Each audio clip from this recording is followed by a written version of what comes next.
Hello, magandang gabi sa lahat. Good evening to everyone. Ito po si Justin Talk News PH. Good evening sa mga bago nating subscribers. At doon sa hindi pa nakapag-subscribe, please subscribe na kaagad kahit na paisa-isa lang. Then try to like. Paki-like lang, then share this video to your friends. At maraming salamat sa pagdalaw ninyo and sa pagpatuloy ninyong pagpatronize sa maliit na channel na to. This evening we will be talking about itong recent ilang hours pa lang ang speech ni President Donald Trump. Ina-address niya ang United Nations General Assembly at marami siyang sinasabi doon. And we have to discuss yung pertaining to statement niya with regards to the ICC. Alam naman natin na napaka-controversial na issue ngayon ang ICC. Kasi karamihan ng mga Pilipino, mostly, ay may pagdududa pa rin dyan sa ICC. At dito sa pagdududa with regards to how they will handle justice, paano nila sa katuparan ang pagbigay ng tamang hustisya, lalo na ang pinakamamahal nating greatest leader ng bansa natin ay nandyan ngayon sa ICC detention cell. Though hindi pa naman siya categorized as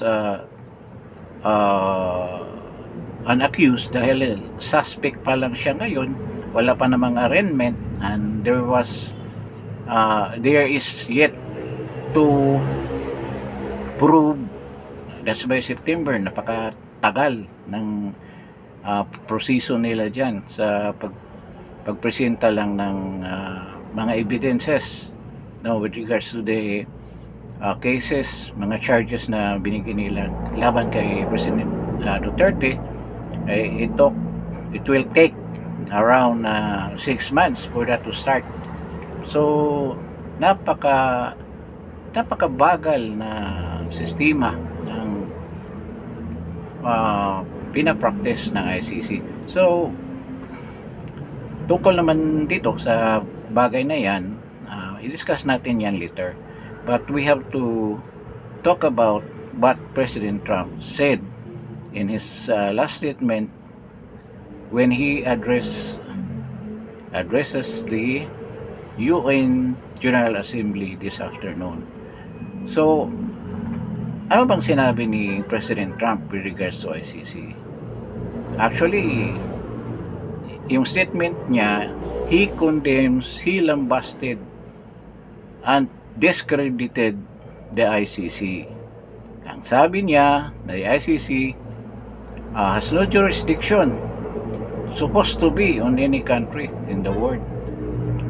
Then, dahil sila ay hindi mga elected and they lack authority and they are not elected by a citizen and wala silang accountability, totoo naman yan eh. Kung anong pagkakamali ang gagawin ng ICC, sino bang mag-correct dyan? Solely, ang lahat na decisions dyan ay hinahawakan ng mga judges nila. So wala na, kung mali ang decision nila, yun na yung decision na ibibigay nila. So yun ang diferensya ng ICC, at yan ay napuna ni President Donald Trump. Matagal na naman niyang sinabi yan dahil yung sa case ni Prime Minister Netanyahu, doon nga lumabas ang galit niya dahil sa ginawa ng pag-issue ng warrant of arrest the same way na nag-issue sila kay President Duterte, at nagalit si President Trump doon. That leads him to freeze the assets of all members of the ICC. At dapat nating malaman na ang isa sa mga main funder na nagbibigay ng pundo dyan ng ICC ay ang US government. Tapos yung mga allies, actually this was stated by President Trump during his speech kanina, na yung mga allies niya ay sinasubject nila sa mga ganyang practices, mga injustice. Isang bagay na in-emphasize niya yung sovereignty, na hindi yan pwede na kung ang pag-usapan ng US na ibibigay nila basta-basta yung sovereignty ng kanilang bansa sa ibang authority na hindi naman accountable sa kanilang ginagawa, at they are not elected by the people. Ina-appoint lang yung mga yan by the council itself. So napakalaki ng impact dyan yung sinasabi ni President Donald Trump with regards to sovereignty. Mamaya i-connect natin yan sa case ni President Duterte. Kasi para sa akin, itong statement na to, kahit naman it was President Trump is silent about the case of President Duterte, hindi niya yan minention. He only mentioned allies. Sino bang ally ngayon ni President Trump ng US na mayroong warrant? Di ba dalawa lang yata? I don't know with other African countries kung they are allied with the US government. But ang klaro dyan, si Prime Minister Netanyahu at saka President Duterte lang. So he is considering President Duterte as an ally. At totoo rin naman talaga. We have mutual defense treaty with the US, and the Philippines is previously a colony of the US. We are a Commonwealth state of the United States of America before we were given they handed actually our independence. Kailan ba yun? 1956, something like that. Kalimutan ko na yung history ko. Then nakikita natin na si President Trump, alam niya na yan ang ginagawa ng ICC, at talagang critical siya dyan sa mga gawain ng ICC. Isa pa dyan yung jurisdiction, the issue of jurisdiction. Wala ang jurisdiction ang nadubli na ng ICC sa mga bansa sa mundo. Kaya nga, siguro yun ang dahilan na mga major powers sa mundo na to, Russia, China, and the US, are not members of the ICC. Ngayon, himay-himayin natin yung mga sinasabi ni Donald Trump, at meron tayong mga opinion. These are opinions, no? Kung ano bang implications nito with regards to the present situation that we are in dito sa bansa natin. Itong pag-detain nila kay President Duterte, at anong mga events that leads to that na pwede natin iugnay dito sa speech ni President Trump. So unang-una, minention niya yung they have no authority. Ang pinaka-main talagang ano dyan, dapat natin i-highlight itong jurisdiction. Kasi kung wala kang jurisdiction, wala kang authority. So yung ginawa ng ICC sa atin sa pag-issue ng warrant of arrest regardless na hindi na tayo member ng ICC. They were insisting that we are President Duterte have done those crimes na member pa tayo. But that's debatable. Merong kasing period na dapat isampa yung kaso or gagawa ng isang hakbang para maisampa yung kaso, which was 2018 and 2019 na hindi they failed to do what is necessary para maging legitimate yung isasampa nilang kaso. Ito yung mga kinatwiran ng mga defense lawyer ni President Duterte. At I don't know kung ito ba ay tatanggapin ng ICC. Kasi kung sabi kasi ni Attorney Roque na before that hearing sa September, magsasubmit sila ng request for an earlier hearing to discuss about doon sa kidnapping at ang issue of jurisdiction. Kasi hindi kung sa dito pa sa korte natin, hindi nila binigyan ng schedule na i-discuss yan. So, ang ginawa ni Attorney Roque ay gusto niyang magkaroon ng hearing para thoroughly madiscuss yung bagay na yan dyan sa ICC court. Kasi insist talaga nila yan na wala kayong jurisdiction and there's no reason for us to continue this hearing. Yun ang point. So, they're moving towards the dismissal of the case with the principal reason na walang jurisdiction ng ICC. So, malalaman natin yan kung tatanggapin niya ng ICC. Yung request na yan. Marami akong narinig from other sector na favors sa ICC. Na ang ICC daw ay okay naman daw yung pagpatakbo nila ng justice system, and this is the European style of justice daw, na being fair as Netherlands.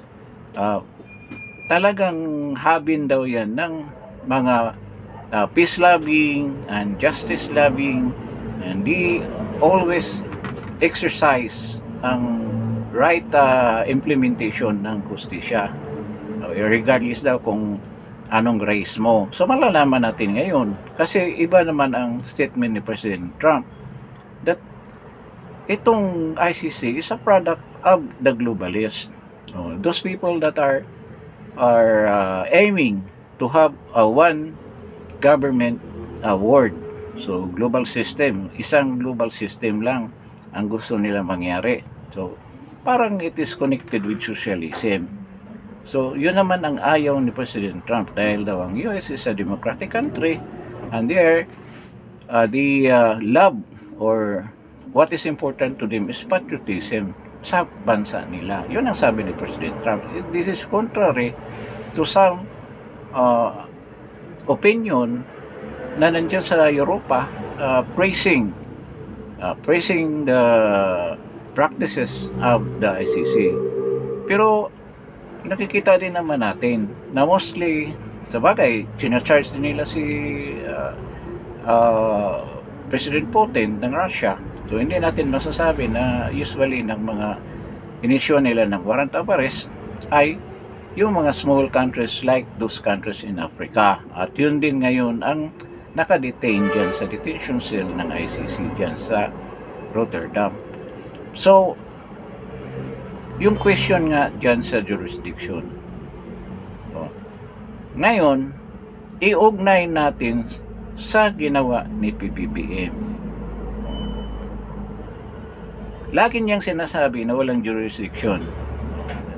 100 times na siguro niyang sinabi na walang jurisdiction, and he will not allow na papasok ang ICC sa Pilipinas for that purpose of arresting a person. At anong dinahilan niya? Flimsy reasoning at madaling mahuling katuwiran yan. Sabi mo, we highly respect, nirerespeto daw ang Interpol, kaya sinunod nila yung gusto ng Interpol na i-implement yung warrant of arrest. Ang Interpol hindi nag-i-issue ng warrant of arrest, kaya akala siguro ni BBM na maluloko niya yung mga tao. Hindi yan nag-i-issue ng warrant of arrest. Kung sinong country or any species, hindi naman country kasi ang ICC, now will request for an extradition or wanted na tao sa kanilang bansa and you want to be notified kung the presence of that person in a certain country, doon kikilos ang Interpol. So walang dalang warrant of arrest yan, and they cannot issue a warrant of arrest because parang intelligence lang ang Interpol, intelligence organization. So malaking kasinungalingan yan. Yung nga, lumabas dun sa mga ebidensya na binigay dun sa ICC together with the leftist, galing sa government, galing sa mga hearings ng Quadcom. Paano ngayon yun? Paano mo lulusutan yan na hindi ka nakipag-ugnayan sa ICC? Alam na natin lahat yan. Kaya nga yung mga tao, grabe ang galit ng mga tao dyan kay PBBM. And there is a big tendency na talagang this is the start of a regime change. Ito na talaga ang pagbabago at ultimately ang ang presidency will be changed to something or something else. Which is, alam na natin na sinusunod mamumuno at yan ay si Vice President VP Sara, Vice President Sara, I mean. So, makikita natin, yan dyan pa lang sa jurisdiction, meron na silang conflict ni President Trump. Di ba nagkukumahog sila na makipag-meeting ni President Trump? At sabi nga na ang iba, the only intention daw, it's not only centered dyan sa military aid na from the USAID, but also on the person assets of the Marcos in the US, na yun din ang previous na agreement nila ni President, past President, former President Biden. So baka nga itanong ni BBM kung i-honor pa ba niya yung agreement nila. Baka masampal siya ni President Trump kung i-discuss niya yan. At sa pagka ngayon, aside from doon sa mga balita-balita na gumagamit siya, alam na natin kung anong ginagamit. Is there any reason for President Trump na imimit siya? Biron siguro. Dahil presidente yan isang bansa. But it will depend on the topic. Yung topic na dapat nilang pag-usapan. At baka nga i-brought out ni President Trump ang regarding dito sa nangyayari kay President Duterte, na bakit pipik ka na why do you betray your own skin? Pilipino yan. Hindi yan mangyari kung kami mga Amerikano, hindi namin gagawin yan.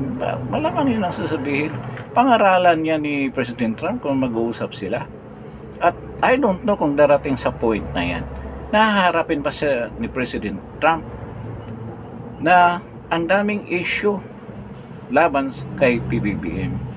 Kaya lalo na to kung there was an alleged issue, allegedly, na si Lisa Marcos was accosted by the LAPD dahil dyan sa pagkamatay ni Tantuco na nagkaroon ng overdose ng drugs, and they were together. So malamang allegedly isa siya sa mga suspect yan. Bakit nagkaroon ng overdose yung kasama niya? So she will be questioned. At right now there's a blackout, news blackout sa lahat ng mga agencies ng government, especially the PCO and even the NBI have moved forward na i-prevent ang news from spreading. But how can they prevent social media? Di ba? Lalo na ang daming mga Filipino-Americans na nandiyan sa LA ngayon. Nandiyan nga si Maharlika di ba? Ngayon, going back to the issue of jurisdiction, nakita na natin na talagang sablay si BBM. Kasi doon pa lang sa mga statement ni President Trump, walang jurisdiction, walang authority. walang accountability. Oh, nakikita mo. Tapos ikaw, presidente ka, connive ka dyan sa ICC na alam mo naman na ayaw ni President Trump na yan. So, anong relasyon ang mayroon nagkaroon ngayon between, I'm not talking about yung relation between the US and the Philippines, but personally between President, because he's a President, BBM and President Trump. Baka hindi na yan haharapin ni President Trump dahil dyan sa mga reasons na yan. So, ngayon, pag-iisipan ng mabuti nila PBBM yan, paano nila i-heal o magkaroon ng appeasement yung mga statement ni President Trump na hindi madamay si PBBM dyan. Pero it is known throughout the world na talaga siya ang nagkanulo. Para siyang si Judas. Tapi nagkanulo niya ang kapwa niya Pilipino. So napakasamang ugali yan. That's yung last kong vlog. He is an epitome, a perfect example of a traitor. Di ba? Perfect example of a traitor. Kaya mo ba gawin yun sa kapwa Pilipino? Sa bagay, marami nagpa-practice ng ganyan dyan sa US mismo. Yung mga illegal Pilipino dyan na walang papilis, Pilipino rin na nagkakanulo nagsusumbong dahil sa monetary reward. Di ba? So talagang ganyan ba talagang ugali ng Pilipino? But it is sad na mismong presidente natin ay nagpapakita ng ganyang ugali, na for being a traitor. So, yung desire nila na magkita ni President Trump, sa tingin ko, haharapin din yan. But there will be a lot of things that President Trump will discuss. Parang mangyari niyan, parang si Zelensky rin yan.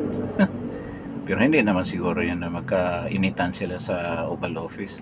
Alam naman natin yan si PBBM pagkaharap na yung mga malalaking tao. Medyo parang tuta rin yan nakita mo yung kinausap niya, pilit niyang kinausap si President Xi Jinping. Anong nangyari? Parang nagpapakaawa pa siya doon sa hallway pa. How informal was that? Kung nagpa-practice ka ng totoong diplomasya, bakit hindi ka nakipag-schedule ng tamang schedule? At siguro galit din galit talaga si President Xi sa kanya sa sudden turnaround niya to the US. So itong pangyayari na ito sa statement ni President Trump, it favors President Duterte's position dyan sa ICC. I don't know kung magmatigas din yung ICC. They will do a contradictory action. Sabihin nila kinakampihan ka ni Donald Trump paparusahan na rin kita. Kanamin, ibig sabihin ng mga judges ng ICC, sana naman hindi ganyan. Sana naman totoo yung sinabi ng mga nakabase dyan sa Europe na fair naman daw ang ICC. Sana totoo. So itong ang speech ni President Trump, napakalaking impact niyan. Impact not only in the relation ng ICC with us, but yung relation ng US, especially the President with the President of PBBM and President Donald Trump. Nakikita na natin kung anong mangyayari dyan. Mahirap yan depensahan kasi ginawa mo na yan at hindi mo maluko yan. Sabihin mo hindi naman kami sumusunod sa ICC. Kalukuhan yan.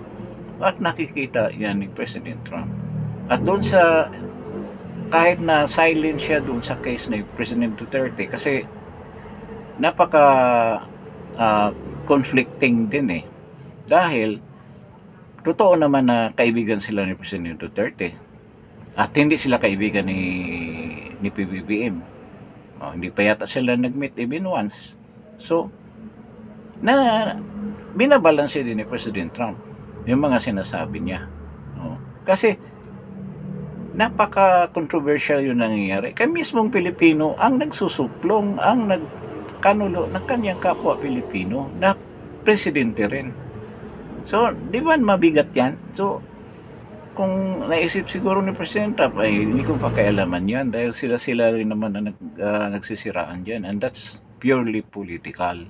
Kahit isinong tanungin mo, gusto lang gumanti ito si PBBM dahil nga sa daming issue against him, against his government, against his cabinets, against his wife, talagang mahirapan na siya. Gumawa na siya ng ultimate na paraan para ma-eliminate si President Duterte. At to his dismay, masakit man sabihin, pumalpak sila kasi baliktad na nangyari, diba? Despite of their campaign, propaganda campaign, internationally and locally, internationally mostly, na gusto nila ipakita sa buong mundo ang mga krimen daw na ginagawa ni President Duterte.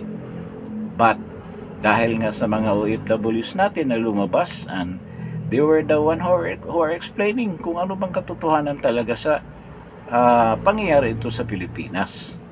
Na instead of condemning President Duterte, dapat i-appreciate mo na pinoprotektahan ka during his regime. Anong lininis niya? Droga lang naman eh. Oh. Meron sinabi, ang dami daw napatay. 30,000. I heard ANI News, yun ang sinasabi. At nag-interview pa yung isa sa mga komunista, si PPNP, NDF, representative na nandyan sa Europa. Diyan sila namumugat diyan sa Netherlands. Remember si Juma Season, diyan namatay. Diyan ang Europe, European organization nag-organize na halos sa buong Europa. Diyan nagsimula sa Netherlands na yan. Kaya nga diyan tinanggap ang asylum ni Juma Season kasi yung lugar na yan is left talaga yung mga yan. Nasa kaliwa sila. At itong ICC is a product of the globalist. Baka si George Soros ang isa sa mga nagpundo diyan eh. Ngayon, especially right now that the US wala na, ayaw na niya magpundo diyan sa ICC. So ngayon, yung nga ang propaganda, pinapalabas nila sa media na around 30,000, 40,000 sometimes, hindi pare-pareho ang figure. Nang lumabas yung demanda sa ICC, 43 lang ang nakalagay doon. At si President Duterte ang hindi ang principal. He is only a co-conspirator. Nag-conspire lang. Mahirap i-prove yung conspiracy theory. Especially kung si Matubato lang magsasalita niya na puro panaginip yung sinasabi niya. Na siya pumapatay ng tao, na ganyan-ganyan. Matagal na yan. Matagal na yan. Kwento na yan. Si Trillanes naman na nagsuporta. Iwan ko kung paniwalaan yan doon sa ICC, sa mga judges na yan. Kung paniwalaan na nila yan, wala na talaga. Alam na natin na sabi pa nga ng iba, bayad na yan ni allegedly ni FL. Pero hindi naman siguro ganyan. I'm still hoping na hindi sila madadala sa mga ganyang mga bagay na common lang sa nangyari ito sa Pilipinas right now. Sobrang tindi ng korupsyon ng bayan natin. So, yung ang media doon, international propaganda target nila, yung mga taong kaya nilang lukuhin. But dahil nga sa mga rallies, nagtataka, mayroong isang correspondent to, nagtatanong, bakit lumabas kayo kung talagang murder yan si President Duterte? But you're shouting in favor of him to send him home. Yun ang sabi ng, in-explain ng Pilipina, na yan ang nangyari, yan ang katotohanan, na yung mga yan ay mga drug addicts, yung mga drug pushers, drug dealers na gustong gumanti ni President Duterte dahil nawalan sila ng mga anak, kamag-anak na mga drug dealers na lumalaban sa gobyerno. Anong gagawin mo kung pulis ka? Pauna ka ba? Alam mo naman yung mga drug addicts sa atin, drug dealers, may mga kargada yan at handa yang gumurgur. Yun ang instruction ni President Duterte. At malamang yun din ang sasabihin niya dyan sa hearing. Na, ang sabi ko sa kanila, if your life is threatened, bakit ikaw ang unang magpauna ka? Diba? Kailangan dipinsahan mo yung sarili mo. Ganyan lang kasimple ang dipinsa dyan. At kung maglabas sila dyan ng mga witnesses, magkaroon ng examination yan, tatanungin yan, bakit yung ano ba yung anak mo? Baka naman may mga ebidensya din na nakahanda with regards to doon sa mga napatay, kasi may listahan yan doon sa napatay, kaya hindi nila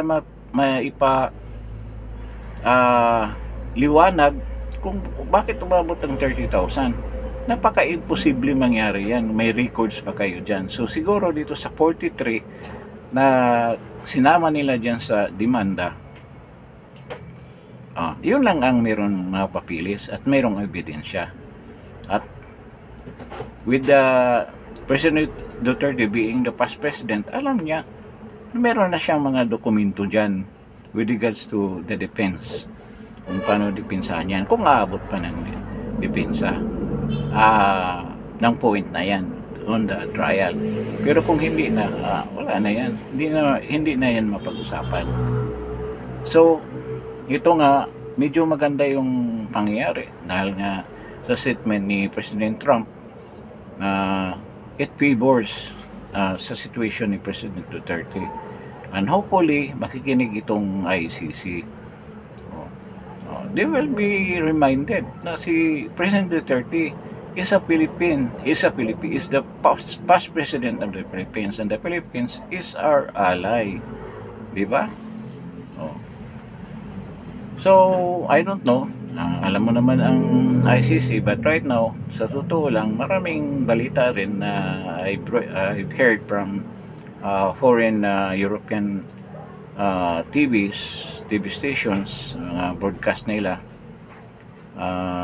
sinasabi na medyo hirap ang ICC ngayon gumalaw dahil nga kakapusin sila sa pera to prosecute, to perform their job. Sana naman, sabi ng iba, sana ma-dissolve na yan before September. Ma-dissolve, wala ng pundo. Di uwi na si Tatay Diggs.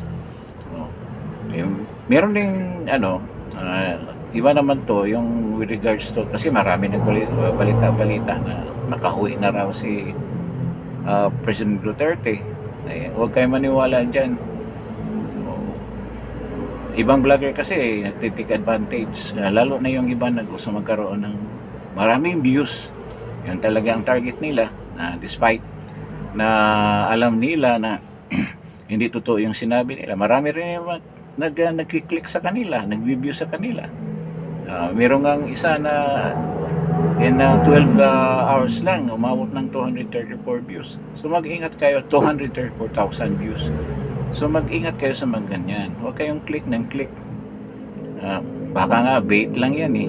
So, bagong ano lang yan na ginawa ng kalaban para ma-misinform kayo. Hindi naman totoo yan. Wala namang sinasabi si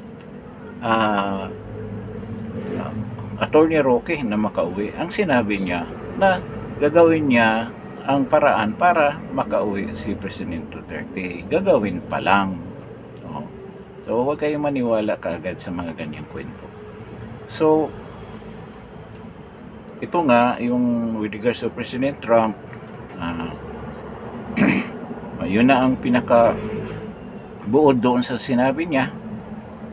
Napaka malaking impact yan sa situation ni President Duterte ngayon. Parang nakakuha siya ng kakampi with President Trump. Parang lumabas ang support ni President Trump kay President Duterte. So, napakaganda na nangyayari. Ito nga lang, hindi naman ibig sabihin na mag-die down yung emotional ng pakiramdam ng karamihan dahil talagang maraming nagagalit. At kanina, nagkaroon ng massive rally dyan sa Davao. Talagang maraming na yan. Then, nagkaroon din ng motorcade yung mga riders. Then, dyan pa lang sa Bungad, dyan sa may Mindula, Ligarda, na dyan ang riot police, mga riot police na, nakahanda na ng mga transitions nila. Pero, iba naman ngayon ang kasi walang mga left ngayon. Di katulad nung nakaraang People Power 1 na talagang sinusugod yan ng mga left, mga komunista. So, okay din naman yan kung peaceful lang, pero hindi talaga magkaroon ng madali ang change kung ganyan lang kalambot ang mga protesters. Walang mangyayari dyan. Kasi sa lahat na bansa na in my observation lang, African, European countries, yung mga countries dyan sa Europe, nagkaroon mga demonstrations, may maraming bloody, lalo na sa African countries, talagang bloody ang doon ang mga demonstrations. And nagkaroon din naman ng impact, tulad sa Niger, nagkaroon ng impact sa South Sudan, mga ganun. Pero itong style natin na people power na kailangan walang dadanak na dugo, talagang magtitiis tayo kung ganyan ang sistema natin. Kasi pag sabihin mong revolution kasi that's an abrupt change. Dapat nagkaroon ka agad ng change. Gusto natin ng change na ganyan, talagang we should be ready to suffer. Magtitiis talaga tayo na matagal kung walang very aggressive rallies, ganyan na i-insist talaga natin ang ating rights as a people. Alam naman natin gaano kahirap ang Pilipinas ngayon. So, hindi naman siguro kasalanan yan ng mga tao kung gagawin nila yan. But, the way the rallies are going, marami nga talagang umatin, by the thousands. But, ang direksyon ang direksyon ng rallies, hindi yan makapagpilit kay BBM na mag-resign kung ganyan. Hindi yan. Nangyari na yan for 9 days dyan sa Liwasan. Nung KOGC, walang nangyari. Di ba? Nung nag-surrender si Pastor, doon pa. Natigil talaga. But I mean, natigil. So, yung rallies niyan, kung directed doon sa Malacanang, maniniwala ako. Lahat na side. Doon sa may Nagtahan, dito sa may Mindula, o dito sa may kabila. Kung sabay-sabay mga tao marami, maniniwala ko. The military might intervene, pero right now wala malabo yan, malabong mangyari. Not unless kasi iba na ngayon ang sentimento ng mga tao, talagang galit na talaga. At dapat naman talaga tayo magalit sa ginagawa ng gobyerno na to. Kaya nga dapat talagang lalabas tayo. So itong speech ni President Trump, for those who are emotionally down for the past couple of days, medyo marirelieve kayo kung marinig ninyo. So, I hope this statement ni President Trump, the UN General Assembly, will somehow affect the mentality na lang, pag-iisip ng mga judges din sa ICC. And they will do the right thing. Pakinggan nila ang hinaing ng legal team ni President Duterte. Kasi maraming dapat naman i-discuss with regards to the warrant of arrest, yung sistema pag-aresto. Ang daming violations doon. Why they can't they can't discuss about that. Oh, dapat i-discuss na nila para magkaroon na sila ng firm understanding kung ano ba talaga nangyayari. Oh. So, dito na lang siguro tayo. I have some problems kasi dito sa I cannot go live kasi maraming nagsasabi ba't hindi daw ako nagda-live. Hindi pa ako pwede mag-live ngayon. Anyway, konti pa lang naman ng subscribers ko. Hindi pa ako pwedeng mag-live. So I want to also do some live streaming, pero right now hindi pa. So maybe in the future magkaroon na tayo ng mga live broadcast. At doon naman sa previous channel ko that touches on international issues, doon talaga live. But kaso lang, kailangan may subtitle lagi kasi yung tumatawag doon are mostly from other countries. But dito naman, gusto ko naman itong ganitong format, kahit na walang views or basta we can air our ideas, our opinions with regards to matters na lumalabas dito sa bansa natin, especially right now na medyo everything is hanging in a balance. Hindi natin alam kung saan papuntang sitwasyon, but hopefully maayos natin itong mga problema na to. Isa na yan ang pagpalit sa regime na to, at dapat tayo aware about that, and we should be going to that direction. Dapat palitan na natin tong regime na to. Other countries can do that very easily. Tayo, hindi natin kaya dahil hindi tayo ganyan paka-united. Hindi pa nagkakaisa yung pag-iisip natin. At ang iba, siyempre, sila, they prefer sa sobrang hirap kasi ng buhay natin. Pinaalpas na lang ng ganitong mga problema dahil meron pa tayong bigger problems that we face daily, lalo na sa livelihood natin. So, yan ang reasons ng iba na hindi sila sumasama sa mga rallies. But, with the things going right now, medyo dumadami na rin ang sumama sa rally. And I hope magkaroon ito ng magandang epekto. Positively, para naman magkaroon tayo ng totoong pagbabago dito sa bansa natin. And we can uphold ang freedom and democracy that we should be experiencing. Hindi tayo sa pagkangayon that we are like, or sa tingin ko nasa dictatorial stage na tayo eh.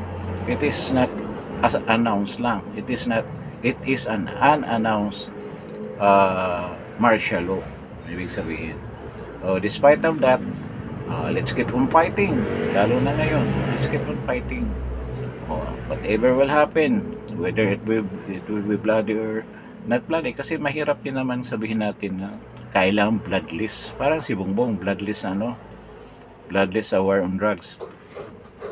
Sometimes hindi yan mangyayari. With the desire ng mga tao na magkaroon ng change talaga, natural yan sa any revolution na meron talagang magbuwis ng buhay. At ngayon, napakalungkot yung taong matagal na nagbuwis ng buhay para sa kapakanan ng Pilipino ay is the one who is suffering. Dahil ang mga tao hindi ganyan ka-responsive doon sa mga problema. Sa totoo lang, matagal na sinabi yun ng President Duterte sa atin. But despite all of that, especially the military, wala silang pakialam eh. Tinitingnan lang nila ang sarili nila. The biggest factor kasi in any revolution, like the people power revolution, is the military. Aside from the people, kompleto na Ricardos eh. People are ready. Do we have a leader? Iba yun ang sinasabi ko dun sa mga previous kong vlogs na what makes a successful people power revolution. Yung grievances, number one yun. Ang mga tao that hold those grievances. Pangatlo, a leader that will stand for us. Ano nangyari sa leader natin? Na-detain dahil nga hindi tayo responsive. Kung nag-react pa tayo doon pa lang sa una niyang sinabi, hindi ito mangyayari. So, Di naman natin ma-blame ang sarili natin kung ganyan. Ang Pilipino kasi ganyan talaga.